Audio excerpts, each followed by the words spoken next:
Hello YouTube, it's me FuzzyCow, and today we're going to be talking about the Resilient Life theme deck. This theme deck is requested by Musama MU. I hope you enjoy this video, and thank you for putting interest into my channel. Now the first thing I'd like to say is that this deck is very combo oriented. This deck kind of relies a lot on the Spritzy Aromatisse line. Aromatisse has 90 HP, which isn't bad, but it has the excellent ability Fairy Transfer. Fairy Transfer allows you to move around the fairy energy attached to your Pokemon, and this allows extreme energy flexibility. Combined with Fairy Garden, which is the stadium that this deck comes with, you're able to retreat your active Pokemon for free as long as they have a fairy energy attached. This is particularly good as it allows a lot of flexibility and allows you to outmaneuver your opponent. If you get those two cards out, I feel like this is the strongest deck in the format. However, if you don't, I feel like you will eventually be ground down and you will probably lose.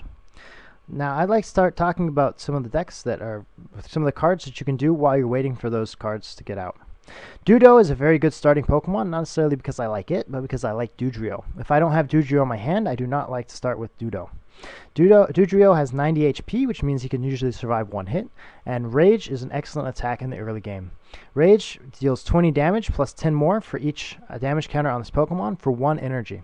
This means that in the early game when you're trading small amounts of damage, Dugtrio will quickly become an offensive weapon that your opponent will be forced to deal with quickly. Another card that's potentially very useful is Jigglypuff. Jigglypuff is a very good starting Pokemon in my opinion. It has very low offensive output, however it can stall because it has the potential to paralyze with Body Slam. For 2 energy you can deal 20, and on a coin flip you can potentially paralyze. With 70 HP that's not particularly a bad play in the early game. Mr. Mime is a very offensive Pokemon. For 3 energy you can use Slapdown, which allows you to deal 40 damage and plus 40 more on 2 coin flips. You also get the interesting attack Massage, where you for 2 energy you can heal 60 damage from one of your benched Pokemon. You get 2 Mr. Mimes, so if you get two Mr. Mimes out there, you can potentially go back and forth between them using Massage and Slapdown very effectively.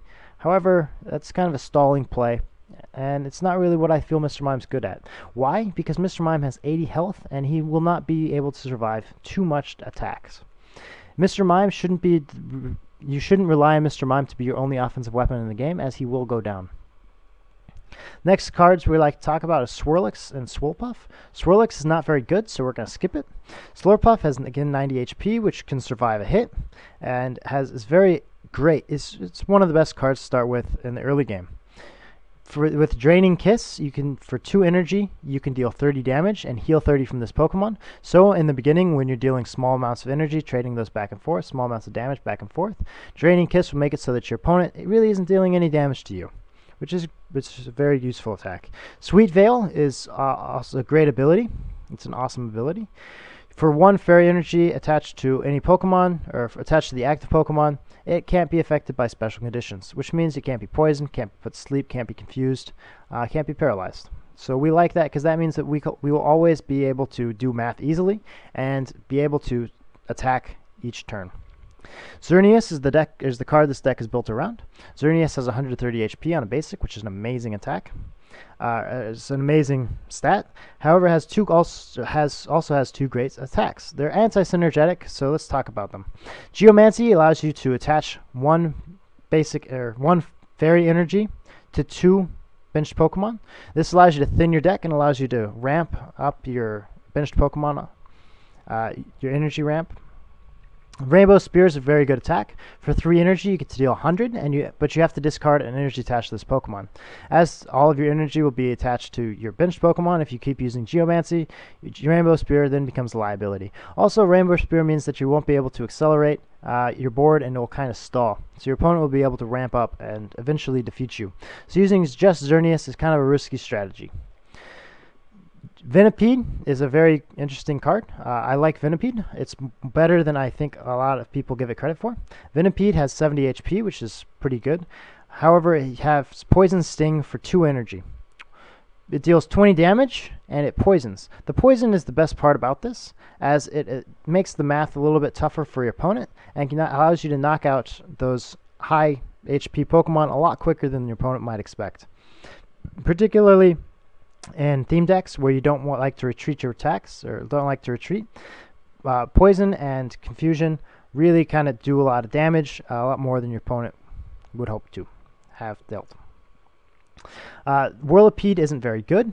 However, Squirrelipede is. Squirrelipede has 150 HP, but for 1 energy, it can deal Random Peck, which deals 20 damage plus 40 more on 2 coin flips. Poison Ring is really the attack that I like to use, though, because for 4 energy, which is a lot, you get to deal 70 damage. Your opponent's Pokemon is poisoned and cannot retreat. This is huge, as again, poison allows you to deal kind of that incremental damage that your opponent might not expect. But it does require 4 energy. Why do I like to use that, though?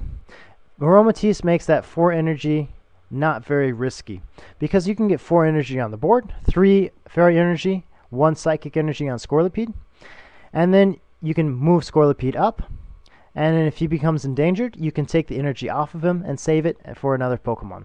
So it's very synergetic. Now let's talk about some of the cards that I don't use at all. Ekans is pretty bad. Fantop I've never found a use for. Pumpkaboo is an okay starting Pokemon because Confuse Ray, though desperate, can be very useful to stall out the game.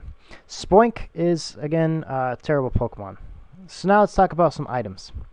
Evo Soda is a really good card. I like Evo Soda, especially because it allows me to get out that Aromatisse earlier. Great Ball allows me to search for Pokemon. It allows me to grab a Pokemon that I want. Again, I'm looking for Spritzee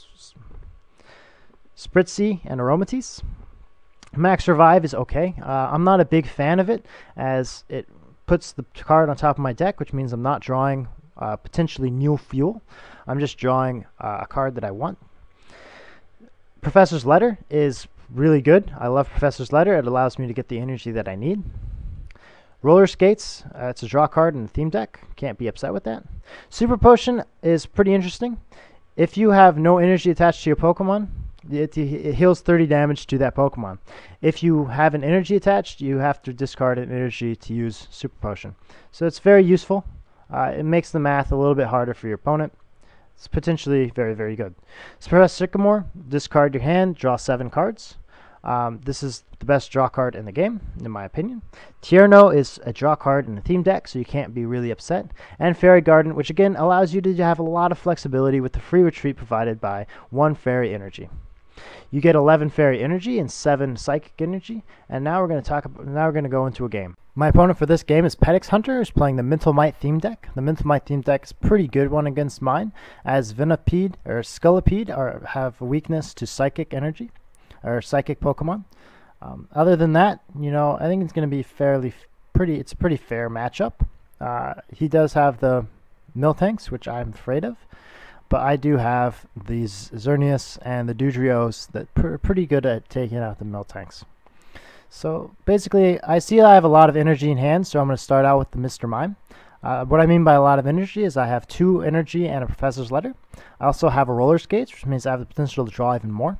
I like having lots of energy in hand, but I don't really know what I'm going to be doing.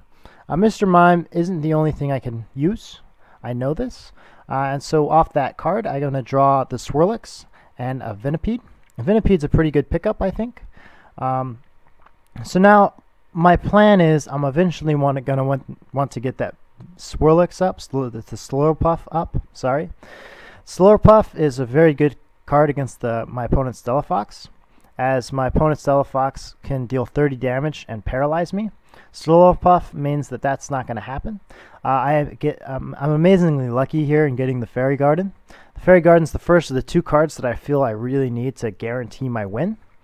And so being able to get it that early means that I can play kind of tricksy. And the Slurpuff here hard counters the Stellafox. My Slurpuff will heal 30 damage and deal 30. And my opponent's Stellafox can only deal 30. So my opponent realizes this and plays the Escape Rope. This means that he's going to, again, force some damage. I could either put out Venipede or Mr. Mime. I think Venipede's going to be a little bit more useful later, especially if he's undamaged, because if somebody damages my Venipede, he can potentially survive 2 hits and poison 2 Pokemon with that Fairy Garden out. So that's what that's why I chose to put Mr. Mime. Mr. Mime, I don't exactly have a plan for yet, but I know I'm going to hope to eventually use him somehow later in the game. The 1 energy investment's not such a big deal here. My opponent does have a fully powered up Miltank now, which is scary. I think that I'm going to use my Venipede to take out the Miltank. I have a lot of energy in hand, so I don't really want to use Sycamore right now, but I will soon. I keep drawing these energies. I wish I drew some poor cards so I can Sycamore them. But that's okay. I'm okay with having good cards.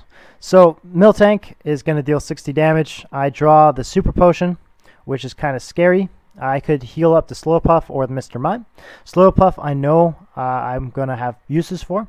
If my opponent gets a Gardevoir out, the Miltank will be able to deal 80 damage. Slowpuff has 90 health. Mr. Mime has 80, which means Slowpuff will survive just a little bit longer.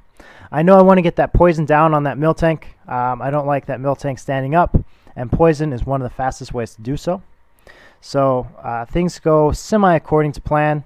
I keep drawing energy, which is kind of a bad thing because I really want to use that Sycamore. But I'm not going to be mad at it. I like energy. So now I have energy on the Mr. Mime, which I can use to stall. I have the Slurpuff, which is going to take damage. I have a Venipede, which is damaged. And I draw a Great Ball, which allows me to get... I had two options there, Xerneas or Aromatisse. I chose Xerneas because right now my opponent's going to get knocked out no matter what. So I'm going to use Geomancy to kind of accelerate things while my opponent can't do anything. And I'm okay with having the Xerneas out. The Xerneas is pretty thick-skinned. It's going to survive. So again, I feel in a very strong position.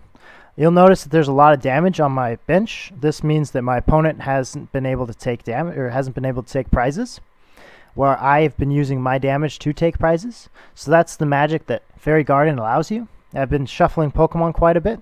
Here I'm going to sacrifice my Mr. Mime to fully heal my my Venipede, Squirrelipede, Whirlipede thing, because I got both Whirlipede and Squirrelipede out. Now I see that I'm going to be able to knock out this Delcatty using Squirrelipede, but I kind of make a mistake. I attach an energy to Doudrot because I got excited but potentially to use Dugtrio. Dugtrio is very good at removing the Miltank, so I wanted to have that one ready. Unfortunately, I forgot that without that energy attachment to Squirrelipede, I can't knock out the Delphox in one turn. That's okay though, because now I can. I'm potentially sacrificing my Squirrelipede here, which is very risky.